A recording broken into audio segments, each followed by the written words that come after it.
I always like the idea of my reviews being a straight out of the cinema into the car reaction vibe. And it doesn't always work out like that, but I'm determined to give a review of the film I've just seen straight off the top of the old bonds. It's a weird one. I've just been to see Paul Thomas Anderson's One Battle After Another. I went to see it in IMAX. I have it rattling around my brain that it was kind of filmed specially for IMAX. There's been a thing where in the BFI in London, people have been flocking to see it there. Biggest possible screen in the country, maybe. I was in normal IMAX, if that's such a thing.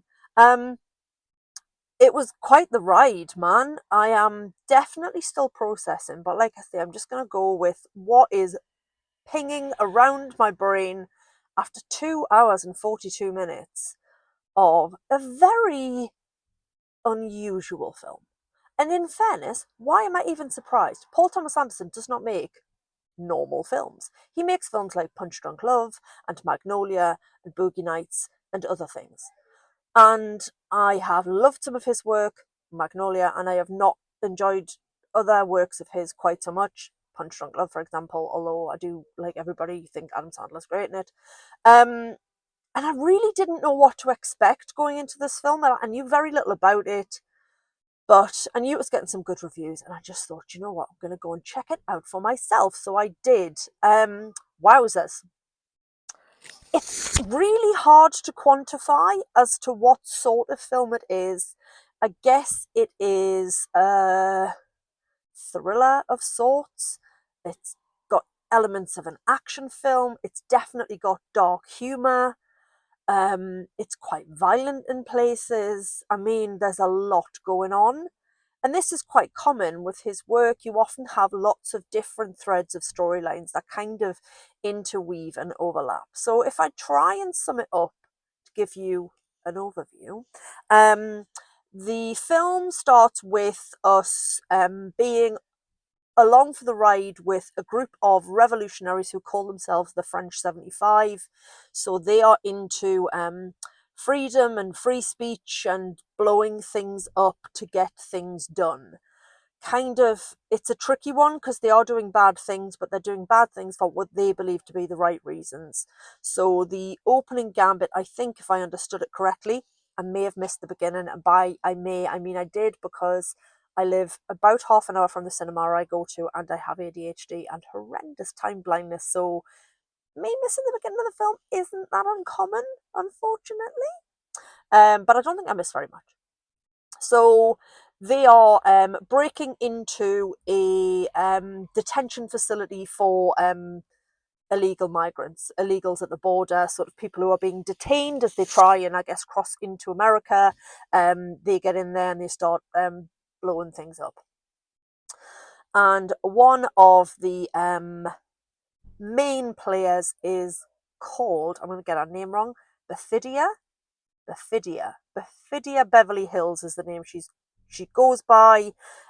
She is a tiny but mighty, powerful and very strong black woman. She goes and she takes on the colonel, or the guy in charge, whose name is Lockjaw, Steve Lockjaw. Now he's played by Sean Penn, who was freaking brilliant in this. I mean, again, why am I surprised? I'm surprised that it's an odd film and it's Paul Thomas Anderson. Not a shocker. I'm surprised that Sean Penn's turned in a good performance. Well, kind of always does because he's Sean Penn.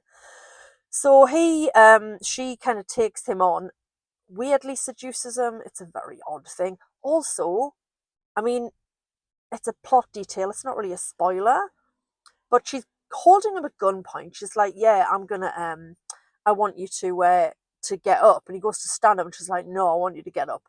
Basically, she gets him to sort of get himself hard for her enjoyment, his enjoyment. I don't really know. But when you're watching it on IMAX and you're watching Sean Penn rummage, I mean, not that I was like, "Oh, that's Sean Penn," because he was very good in the role, but like you're watching him rummaging around in his trousers and you're like, it's a bit weird, really, on an IMAX screen. So he becomes kind of obsessed with her. And that is a really important plot point.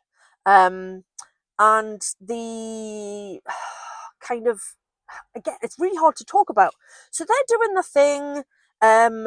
She is in love with another member of the crew, another member of the French 75, who's played by Leonardo DiCaprio, who goes by many names. His name is Pat Houlihan, I think, which is a great name, but he is known as Ghetto Pat and Rocket Man. He's the explosives guy, he does the bombs.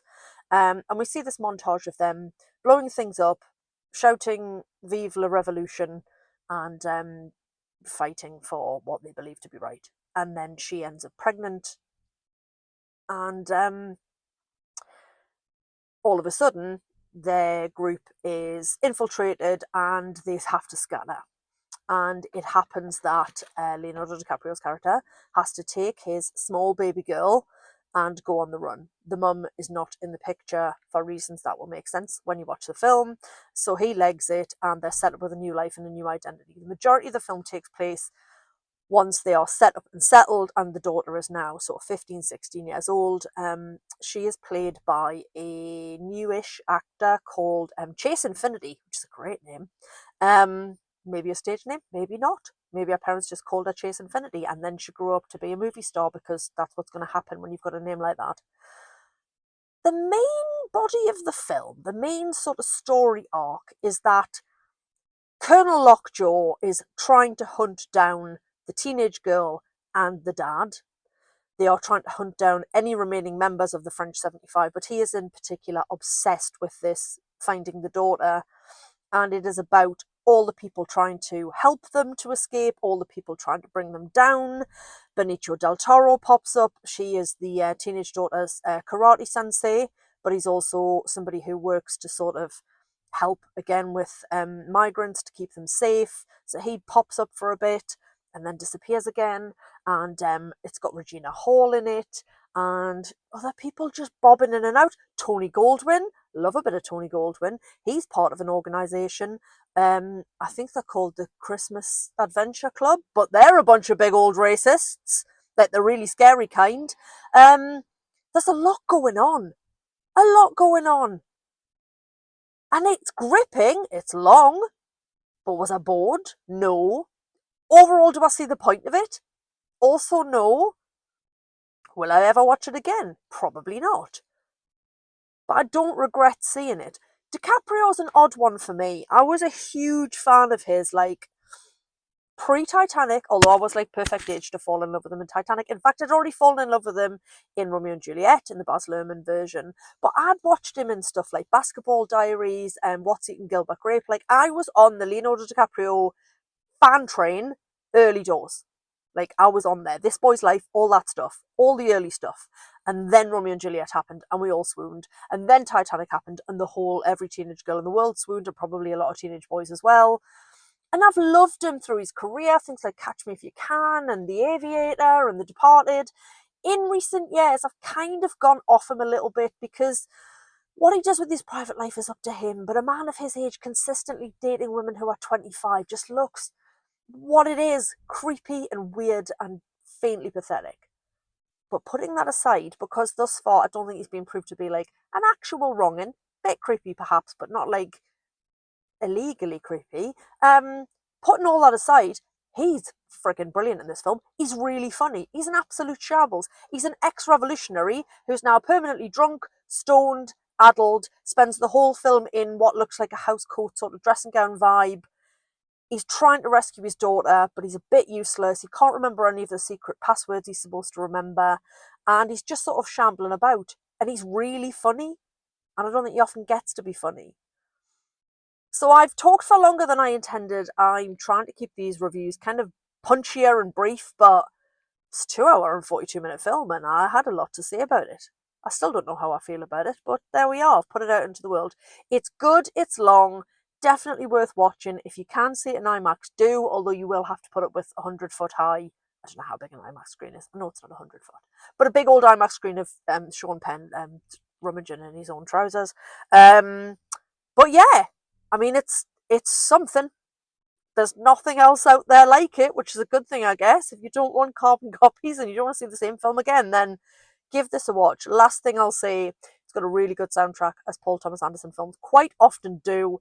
And the last track that plays over the credits is All American Girl by Tom Petty, which is an absolute banger. Thanks for watching. Katie out.